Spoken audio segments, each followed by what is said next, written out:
Welcome. It's been quite some time. Do not be alarmed. You are fast asleep in the real world.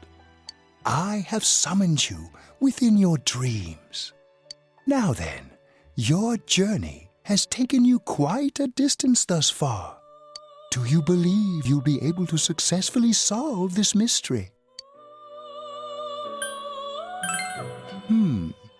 With this being the very hour of your ordeal, it may not be so easily overcome. The precise destination of this vehicle, that too is getting rather hard to judge.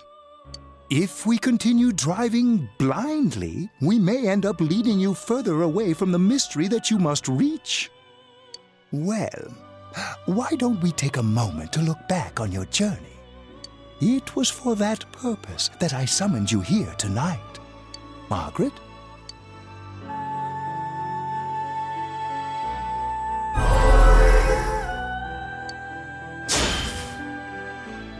We are experiencing the words engraved into your memory during your journey. Failing to understand and failing to listen are rather different things. All right, let's go ahead and think this through as much as we need. If we leave any unanswered questions behind, we'll just be lying to ourselves.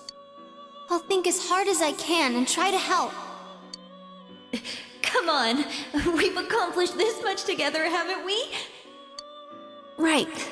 Together. And it seems you have comrades with you as well. Those heading in the same direction through this dense fog.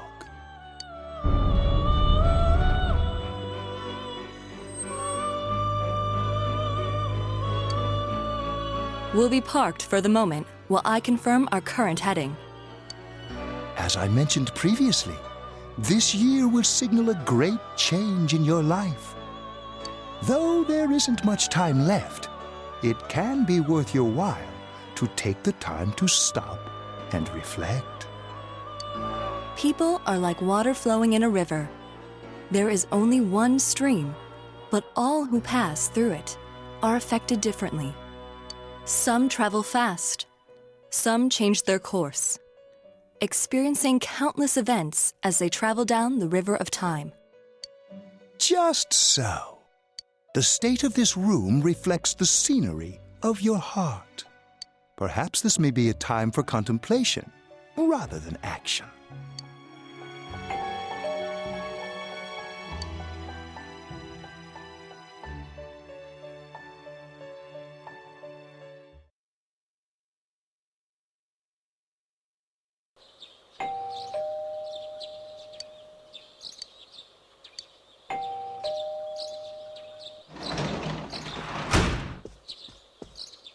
Teddy's missing. I looked all over the neighborhood, but I couldn't find him anywhere.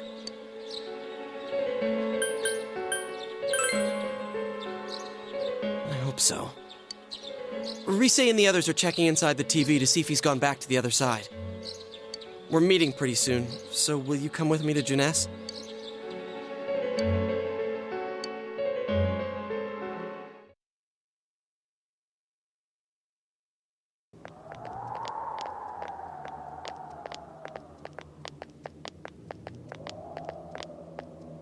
It's no use, man. We can't find him. No luck for me either. I didn't sense anything over there. The fog's so dense it might be affecting my readings. I wish I could do better. I'm sorry. That Ted. Don't tell me he really went back to his world this time. We told him over and over that he could stay here.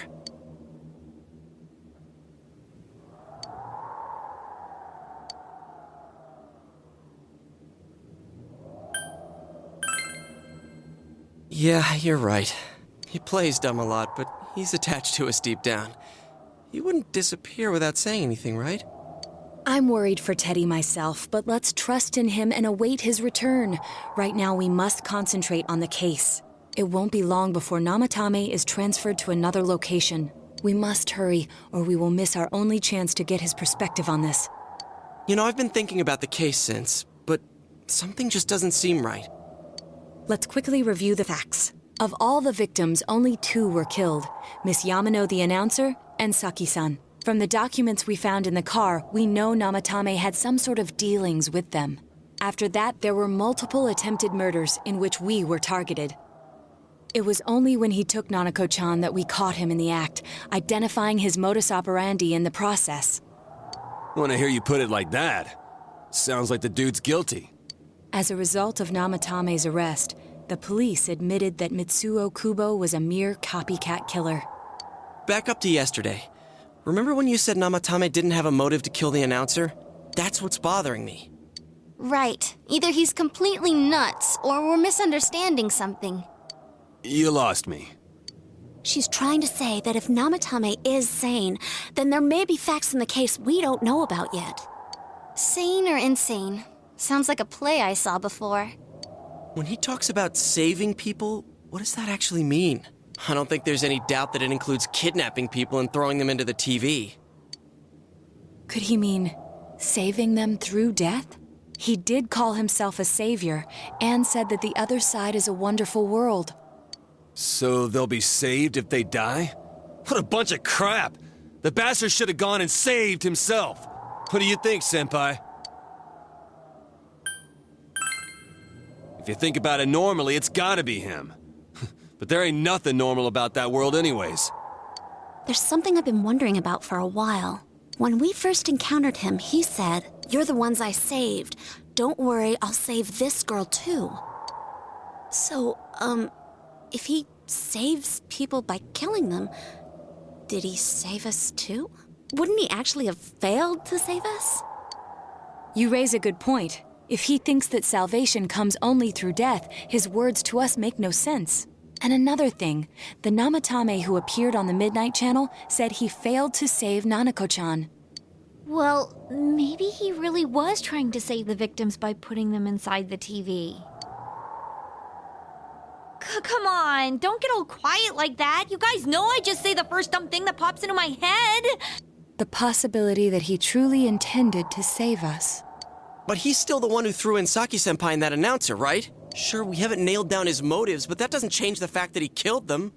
Or what? You think someone else was involved? What makes you think so?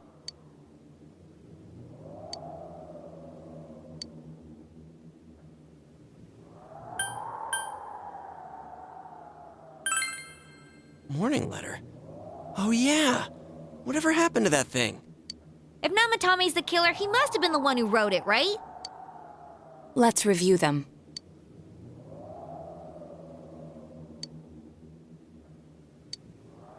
Yes, that's right. Isn't that kinda odd? Would someone who thinks he's saving people by killing them write stuff like don't rescue or kill?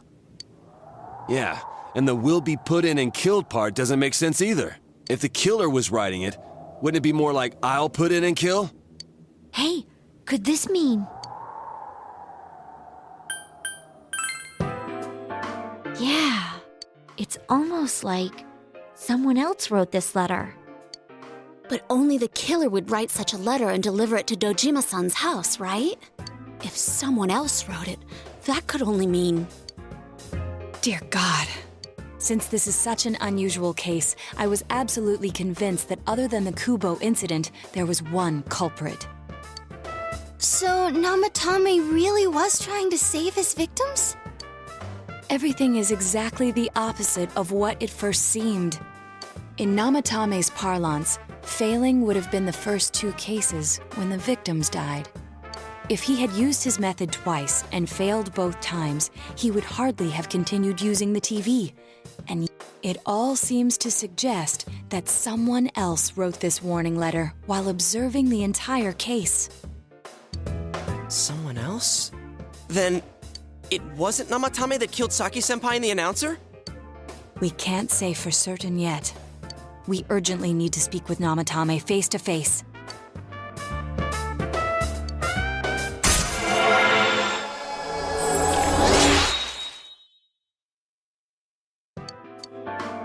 How though?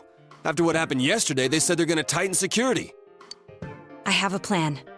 But there's no time to waste. Let's hurry to the hospital.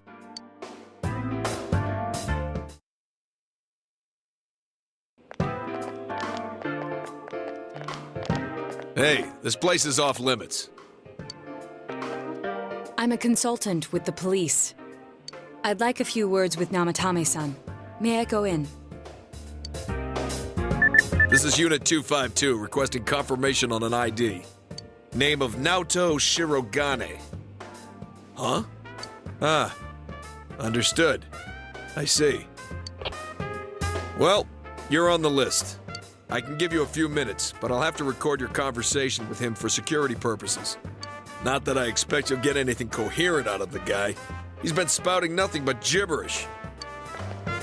I'd like him to accompany me as well. He has no identification, but this is an emergency situation, and he's here in Detective Dojima's stead. Huh? Detective Dojima sent him? I wasn't informed of this. I'll vouch for his identity. Well, I guess it's better than dealing with the man himself. We have our hands full with the transport procedures, so the last thing we need is Detective Dojima running wild. Detective Adachi is busy somewhere too. This is Unit 252. Huh? I see. Has something happened? There's something about a suspicious object out in the lobby. Well then, this works out nicely. You should back up your colleagues downstairs. We'll keep watch over Namatame-san. A disturbance in a hospital lobby, after all. It sounds serious. If anything happens, hit the nurse call button. I'll leave the rest to you. Understood. Please be careful. I knew they were undermanned, but I didn't expect it to go this smoothly. Wow! There's nothing much inside that suspicious object, so he won't be gone long. All right, then now's our chance to talk to Namatame.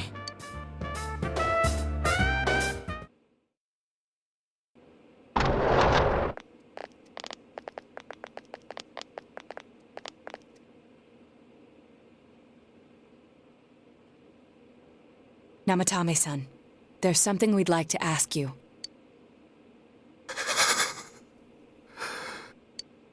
It's tempting to think that you were the culprit behind this entire case. And to be honest, there are many in this town who hope you are. But we are here to learn the truth. So please, answer our questions. Huh?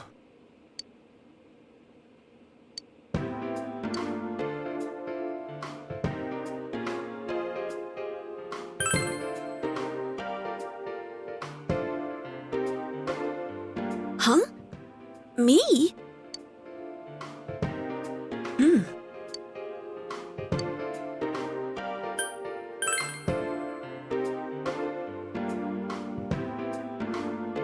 No. If nobody saves them, they'll be killed. That's why I put them in there.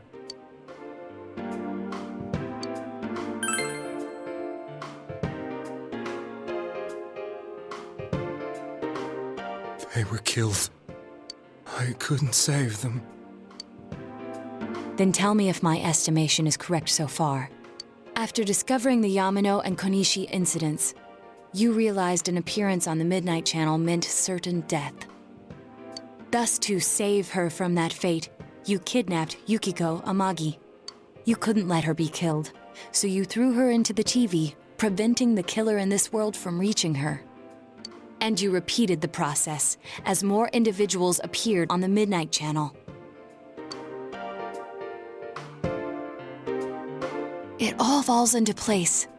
His body is weak, but his mind is sound. He's trying to tell us the truth. Yeah, but if the stuff he's saying is true... There's another killer who murdered the first two victims? Indulge us in a few more questions.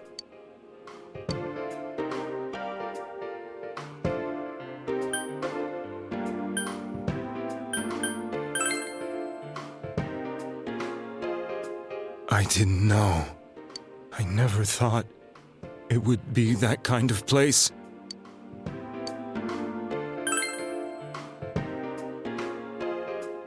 I have no idea. I want to know that too.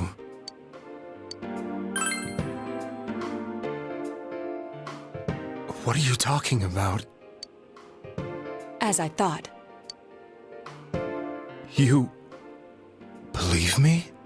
Did they find him? Did they find the one who did such cruel things? Mayumi. Please calm down. Our ability to find the culprit rests on you. We know about the other world. In fact, we're the only ones who can fully understand what you have to say. Only you? We did blame you for everything at first. But now I think we can accept whatever you got to tell us as truth. Please, tell us everything you can, calmly and slowly. You're willing to listen? Do my story?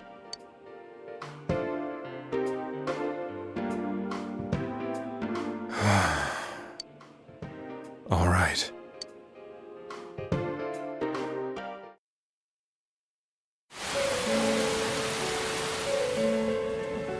Soon after my affair with Mayumi became common knowledge, I returned to my parents' home, as if to run away from the scandal.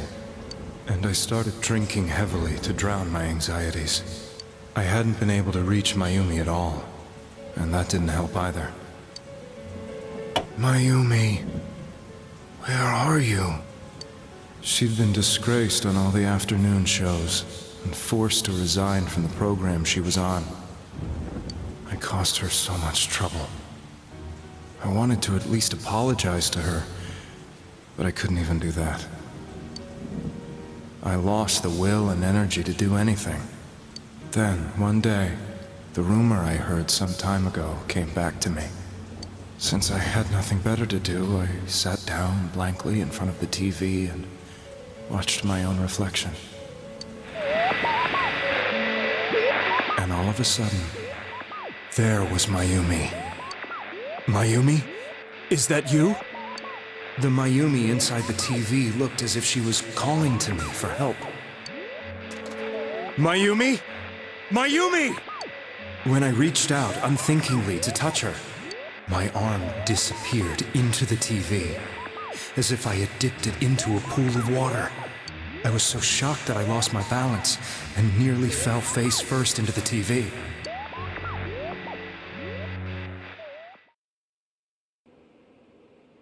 I was so scared. I couldn't understand what just happened. I thought maybe I'd gone insane. In the end, I decided to think of it as just a dream, and I went back to the city the next day after finishing work. The next afternoon when I got to work, I was fired on the spot, as I expected. That wasn't what broke me, though. It was Mayumi being found dead. And not just that, but it had happened in my hometown.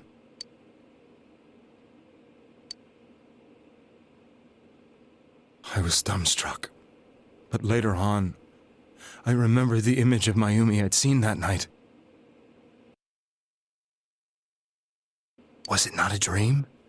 Could it really have been an SOS from Mayumi? I hadn't touched another TV because the first time was so terrifying, but I decided to try it again. And I confirmed that none of it was a dream. So that image, was it something Mayumi showed me, calling for help? That's how I felt. And eventually, you learned of the Midnight Channel. I remembered that when Mayumi was alive, she was chasing a rumor about some bizarre TV program. I'd heard about it before, but I thought it was just an urban legend. But then Mayumi appeared on it, and later turned up dead. The more I thought about it, the harder it became to believe that the two events were unrelated. Soon after that, I came back to Inaba to answer the police's questions. I'd lost my job, and I wanted to know the truth of Mayumi's death for myself. Then, on another rainy night, someone else appeared on the Midnight Channel. It was a girl. She looked like she was calling for help, just like Mayumi. The first thing that came into my mind was, maybe this girl will be the next to die. And that was Saki-senpai. I'd been following all the news about Mayumi, so I noticed right away that she was the girl who found Mayumi's body. And if my hunch was right, she'd be the next victim. I didn't want her to die the way Mayumi did. So I desperately kept watching. I was consumed with the idea of rescuing her. Then, little by little, her image on the screen came into sharper focus. It became sharper? How did you find out it was her? After I came back, my father couldn't bear to see me in such low spirits, and gave me a job with the family business. I met that girl when I delivered a package to the liquor store.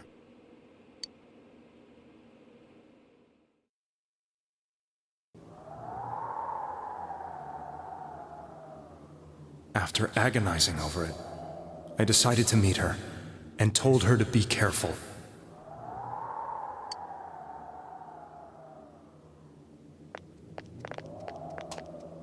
But that same night, on the TV,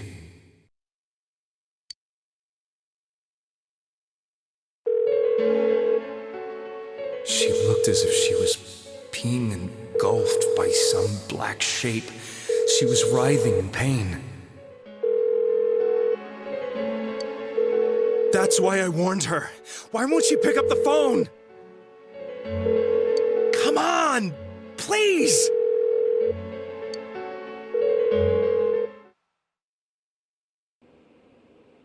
The next day, they found her dead. I knew she was going to be murdered, but I couldn't save her. I blamed myself, thinking there must have been something I could have done. There was no one who depended on me. Nobody at work, not even my wife. Mayumi was the only one who accepted me for who I was. But she was murdered, and the same person killed another girl. I was beside myself. I couldn't forgive myself for doing nothing. You really did love Miss Yamano. Yes, from the bottom of my heart. Before I was married, my wife made it big in show business. I was happy for her, but it put a strain on our relationship. I think I can kind of relate. It was around that time when I met Mayumi. She was interviewing our candidate for the next election. She was a big-name announcer, but she only worked with local stations, and her attitude towards work was similar to mine. We both came from Inaba, so she was easy to talk to. I know she gave meaning to my life. Soon after Saki-san was found dead, yet another girl appeared on TV. That was you.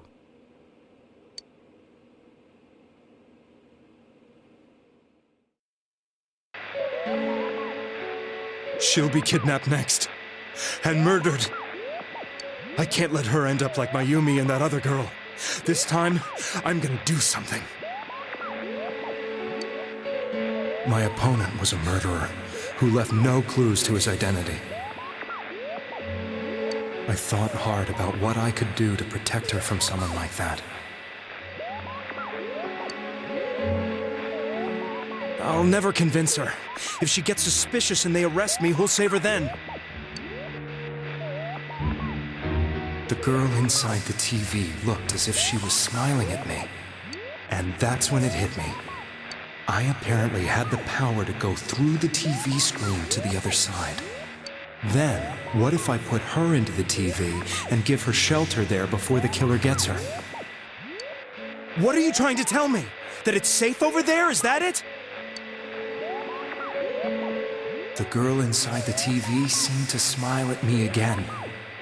And I thought, no matter what kind of place it might be, it's better than being slaughtered.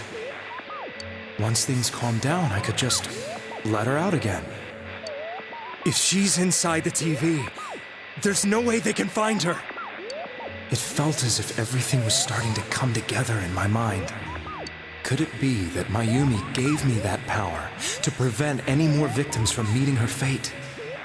Was it my mission to save people? But there was a big problem. If I explained the situation to the victim, they wouldn't understand. I had already tried that and failed miserably. It seemed the only thing I could do was to take them away. If that was my mission, or so I thought. Mayumi, please lend me your strength.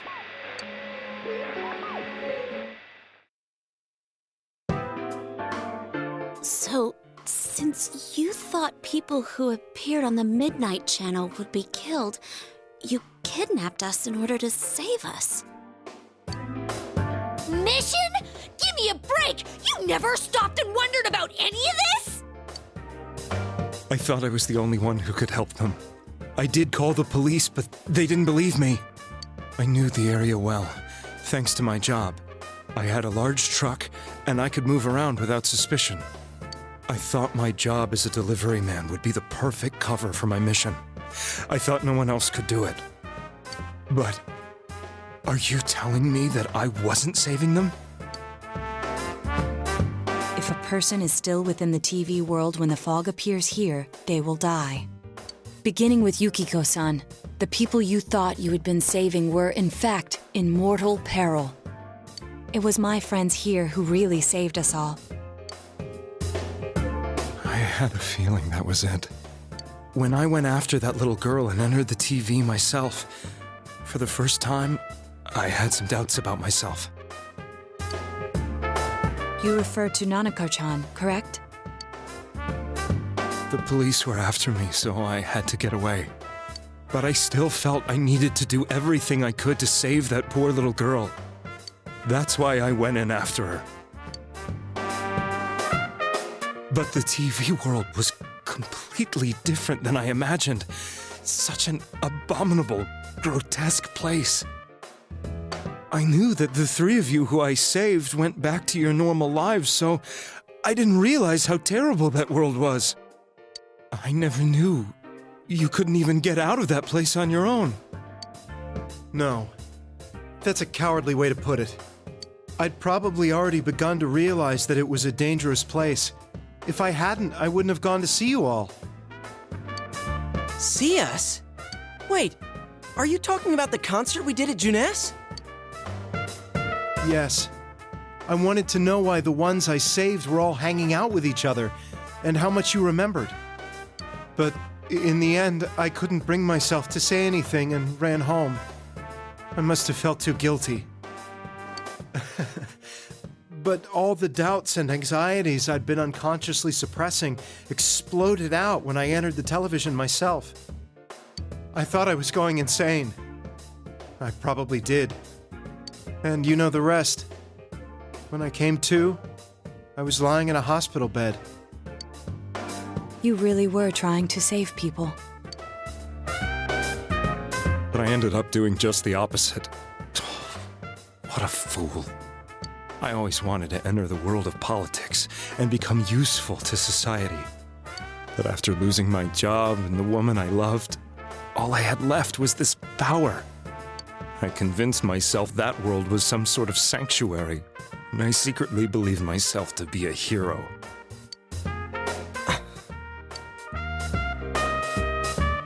I never doubted what I saw on TV, and believed everything was as I wanted it to be.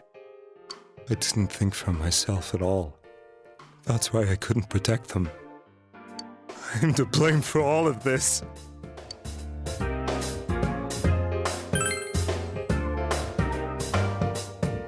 I suppose so. But the things I've done are too serious to be brushed aside like that. I have no intentions of running away from my crimes. I'm prepared to face the consequences. Kidnapping is already a serious crime, and on top of that, I put all those lives in danger. I'm sorry. The Midnight Channel and the other world, you can hardly be blamed for failing to understand them properly. We must apologize to you as well. Had we let our emotions blind us to the truth, we would have piled all the responsibility on you. I guess from your point of view, people did stop dying once you started saving people. The more you did it, the more you really believed you were preventing their deaths. I'm such a joke. I'm sorry. I'm getting a little tired. What are you all crammed in here for? My apologies. We'll be leaving now. Wait. I beg you, please, find whoever's behind this. You children are the only ones who know about that world.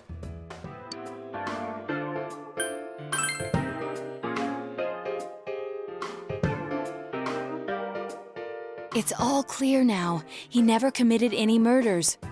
It was another party who threw the first 2 victims into the TV.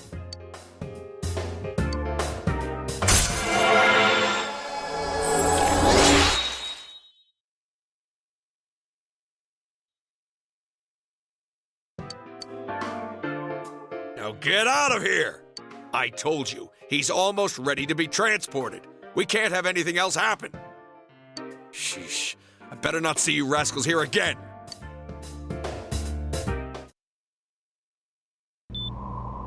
Nanako-chan looks like she's in pain. She's fighting for dear life. This was the last place we saw Teddy, right? He was so worried about her. How can he flake out like this when we have to find the real killer? The police consider the matter closed. We'll have to do all the investigation from here on out. Let's revisit Saki-san and Miss Yamano's incidents and see if we can turn up fresh details. But it's been over 6 months. Wouldn't the trail be cold by now? I know, but we can't give up. We're the only ones who understand what's really going on. And you never know. People might remember some things now because they've had so much time to think about it. Let's split up and talk to people all over town tomorrow. We'll meet up in the evening to discuss our findings. I hope we can find out something about Teddy, too.